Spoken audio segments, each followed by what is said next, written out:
It's about 6:30 and I just got back from Rector, Arkansas, which is in the northeast part of the state. And I picked up this little jewel here. It's a little Farmall Cub, 57 model. Pretty good shape.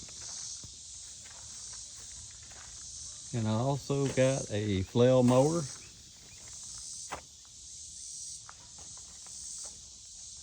Front wheel weights. And a few more items that go to the Flail Mower and some random parts that he gave me. So I'm gonna get this thing unloaded and then I'll get back with y'all and we'll see if we can get the Flail Mower installed. So see y'all soon.